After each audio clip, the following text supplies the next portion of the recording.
Bonjour, je suis Gladys, professeure de yoga et pratiquante d'Ashtanga depuis plus de 13 ans. Donc style de yoga que je vais vous transmettre à la rentrée à Montfort et que je vais essayer ici de vous présenter en quelques mots, même si ça va être difficile. Il y a tellement de choses à dire là, sur ce style de yoga.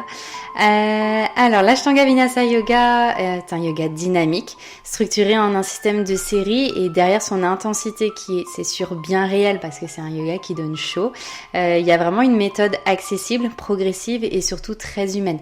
En tant que professeur, on reste vraiment à l'écoute des corps qu'on a devant nous. On a conscience des réalités des vies occidentales et du 21e siècle d'aujourd'hui, donc pas d'inquiétude là-dessus, on n'est pas des tortionnaires, on fait vraiment attention à l'énergie du groupe et à l'énergie de chaque personne et aux besoins également de chaque personne à l'instant T. Donc dans l'Ashtanga, on suit une série de postures dans un ordre précis. Chaque mouvement est lié à une respiration, c'est ça qu'on va appeler le Vinyasa. Ça crée vraiment un véritable flux et une danse un petit peu méditative.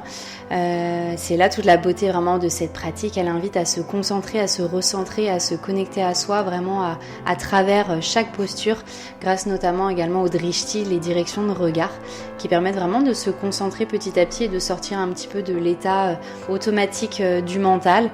Et pendant 1 heure, 1 heure et quart, de prendre vraiment le temps de se recentrer sur le corps, ce qui permet d'arriver à la fin de la séance à un état de méditation et de relaxation assez intense après une pratique d'Ashtanga. Donc ça, c'est en général très chouette. Alors oui, le rythme est plus soutenu que dans d'autres formes de yoga. Oui, certaines postures peuvent sembler exigeantes et elles le sont, c'est ça, on va pas le nier, mais vraiment l'idée c'est que chaque élève évolue à son propre rythme, avec beaucoup de bienveillance et beaucoup de patience. On reste très à l'écoute de son corps. La première série, qui est appelée Yoga Chikitsa, elle signifie vraiment yoga thérapie. Son rôle, ça va être de nettoyer, d'équilibrer et de renforcer. Elle agit en profondeur sur le corps, mais aussi sur le mental. C'est une posture qui se compose c'est une série qui se compose de postures enchaînées dans un ordre précis, donc et reliées par le souffle. Mais on n'a pas besoin de tout faire d'un coup, bien au contraire. La transmission se fait vraiment de façon progressive, posture par posture, étape par étape, là où chacune en est sur son tapis. On commence par les bases, apprendre à respirer de façon stable, à placer le regard, à synchroniser également le mouvement et le souffle. Puis petit à petit, on ajoute les différentes étapes pour accéder aux postures. On explore ce qui est possible, ce qui est confortable et ce qui peut également évoluer avec le temps. Parce que donc, comme je l'ai dit, c'est vraiment une pratique qui s'adapte à vous, à votre énergie du jour, à votre corps tel qu'il est sur le moment.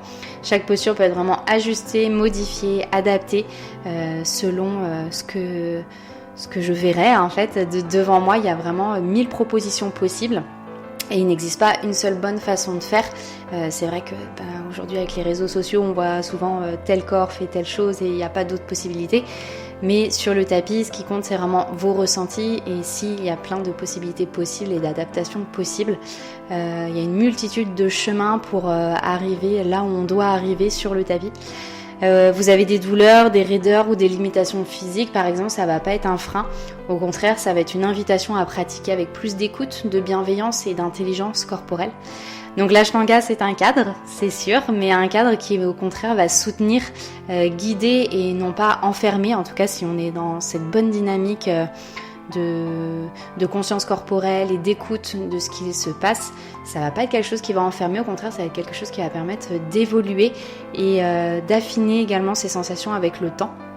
Moi ça fait, comme je disais, plus de 13 ans que je pratique et à chaque fois que je reviens sur mon tapis dans ce système de série, même si parfois je vais explorer autre chose, et ce système de série permet vraiment de se rendre compte qu'au fur et à mesure du temps, on affine nos ressentis, on affine nos postures, on affine vraiment beaucoup de choses et au fur et à mesure on a beaucoup plus de clarté à la fois physique et mentale.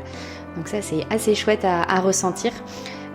Dans mes cours, je vais prendre également le temps d'ajouter des échauffements, des préparations, des temps de récupération, justement pour que chaque posture soit abordée avec peut-être un peu plus d'aisance et de conscience. Rien n'est figé, chaque posture peut être donc vraiment adaptée, simplifiée ou même peut-être mise de côté aussi un certain temps si juste le corps ne peut pas pour le moment. Parce que donc c'est pas la performance qui compte, mais bien sûr évidemment la présence sur le tapis, l'état de présence sur le tapis. Voilà, j'espère vous avoir donné envie en quelques mots, vous avoir peut-être rassuré s'il y a des petites interrogations. Et j'espère vous retrouver nombreux et nombreuses sur les tapis à la rentrée. À bientôt!